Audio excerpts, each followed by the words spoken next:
Good afternoon everyone. Welcome to the session of our system 2 where we are trying to solve or trying to find out the mode of solution of couple of questions which tentatively appear in the examinations according to the syllabus of MAKAUT. Let's start with the objective type, which is very short answer type. As far as the questions are concerned, in the last previous year, we have segregated the entire module into a couple of categories according to the MAKAUT mode of studies or mode of examinations. Coming to the first group A, that is very short answer type. The first question is, what is the expression of fault current in case of LG fault? This term LG fault indicated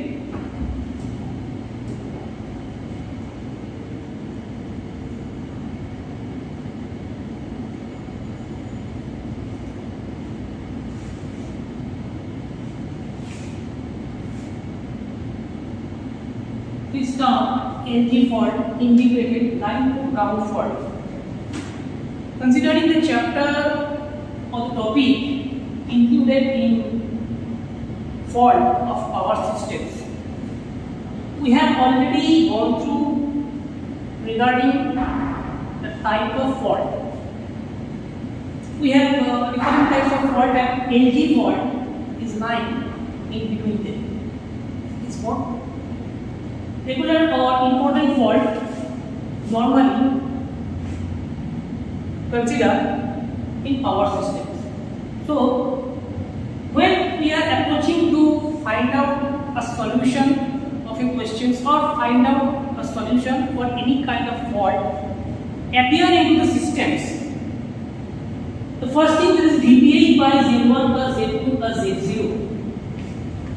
And when in case of it is line to ground fault, again it is considered as VPH by Z1 plus Z2 plus Z0, where VPH indicated the phase voltage of the systems, Z1 indicated the positive sequence impedance of the systems, Z2 followed by the negative sequence impedance of the systems, and Z0 is followed by zero sequence impedance of the systems.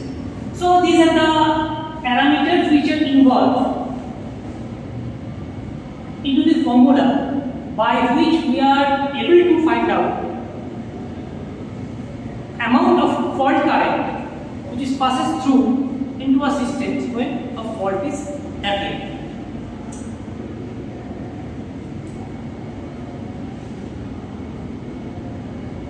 Coming to the second one, that is, what will be the nature of stability if the torque angle delta continuously increases? Now, before I move into the detailing of this question's answer, just consider the important parameter of the question, that is stability. A system always requires a stable condition to perform for an optimum output. When the question arises in case of stability, we have to adopt couple of process or steps for maintaining a system stability during load or unload operation of any power system network. As you all know, the power system network is very complicated network, and we are always trying to segregate the systems into a very easiest one. For that, the stability which require under any circumstances for an optimum output. Now, coming to this questions, what will be the nature of stability if the torque angle delta continuously increase? If the torque angle delta, which is also known as the power angle, is continuously increased, the stability of the system will be compromised, and even eventually become unstable. If a system becomes unstable, the required amount of output or the optimum output that the end users we are looking for every time while we are utilizing the electricity in different way. So if the stability is become abnormal or the system of the stability has moved beyond its limit, so the synchronous operation of any network or any systems has faced the loss of stability and the potentiality is under questioning. So, if the power system, if this stability beyond a certain critical angle, the synchronous operation cannot be maintained for a long period of time, and for that reason, it leads us to loss of stability and also the potentiality of the network will be questioned. That why we are not getting the optimum output, the required amount of optimum output. This is the reasons if the torque angle or the power angle delta will continuously increase. Coming to the next one, where it has been asked that what is the purpose of buckles relay? We all know that buckles relay is used in a transformer to detect its internal fault. In a very short, the buckles is a safety device used in specifically oil-filled transformer and reactors to detect and to respond to internal faults. Next one, what is the difference between per unit impedance of a transformer different from the primary and secondary side? What is the difference between per unit impedance of a transformer different from the primary and secondary side? As far as the questions are concerned, the per unit impedance transformer can be referred either to primary or the secondary side, and the reference affects the numerical value of the impedance. Reference affects the numerical value of the impedance. The pyramid system simplifies the calculations and comparison of electrical quantities by normalizing them to a common base. The transformation accounts for the change in reference side by the square of the turns ratio, allowing impedance value to be easily converted between the primary and secondary side of the transformer in the pyramid systems. So when such kind of questions being asked in this manner, the answer should be in the following manner, because the explanation always required behind any answer. Followed by the next one, what is the main criterion for selecting the size of a distributor for a radial distribution systems?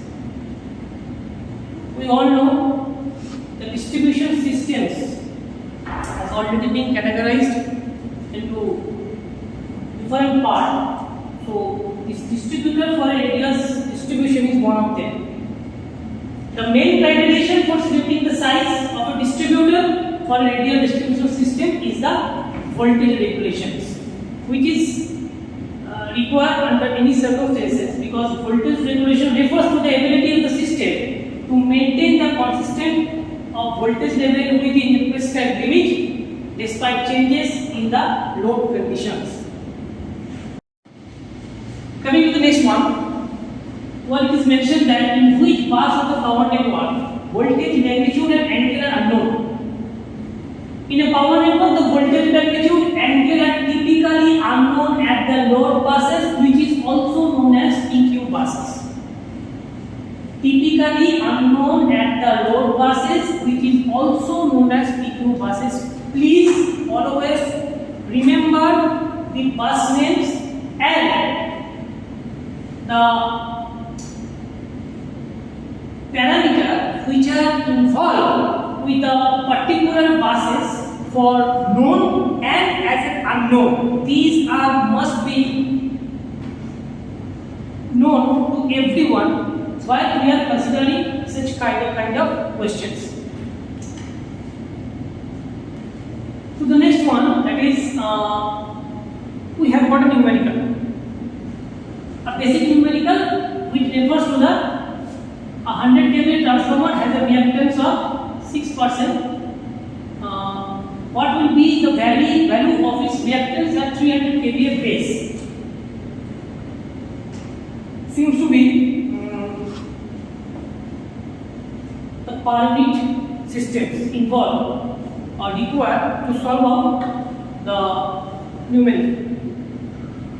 Firstly, let us consider to convert the reactance of the transformer from one base power to another. We are using a formula. X base nu equals to X base 4 into S base nu by S base 4. As per the formula are concerned, we are looking to X base nu, and that is required for X old, S new, S old, where X and X, these two parameters, referred as reactance on the new base, X old reactance on the old base. Similarly, S new is the new base power, S old is the old base power. Now we have the given data as per the questions. The reactance X old 6% or 0.06 per unit terms, and the old base 100 kVA, the new base 300 kVA. We have already denoted, or we have already mentioned the S, X, this nomenclature which are using in this numerical. So now we are substituting this value into the formula. X nu 0.06 into 300 by 100 as the formula is given here.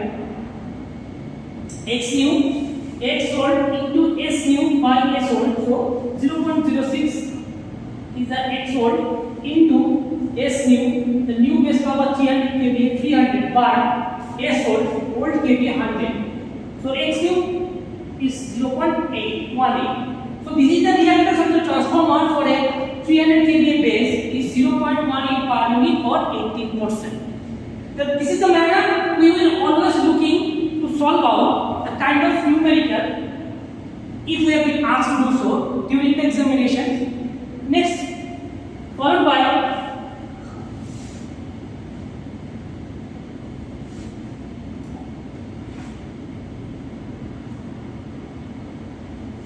for which condition a voltage control bus is treated as a load bus in subsequent iteration. I repeat the question once again. For which condition a voltage control bus is treated as a load bus in subsequent iteration?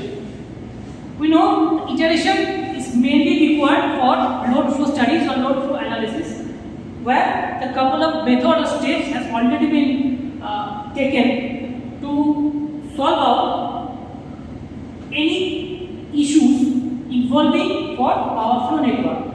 So the question in power flow analysis, particularly when using methods like Newton reactions or Gaussian serial algorithms, voltage control bus, which is often called PV bus, can be treated as a load bus or PQ bus in subsequent iterations under certain conditions. This typically happens when the reactive Q, power Q, at the PV bus reaches its specified limit. So please be very much attentive in this area. This typically happens when the reactive power Q at the PV bus reaches its specified limit. So answers and the lines are clearly indicating this transformation where in which condition the voltage control bus is treated as a load bus in subsequent iterations. Next, what is the value of positive sequence component of a voltage at the point of the fault in case of three-phase fault? The question is, what is the value of positive sequence component of a voltage at the point of fault in case of three-phase fault. If we want to analyze the situations in a three-phase fault, the positive sequence components of voltage at the point of fault can vary depending on the nature and location of the fault within the power system.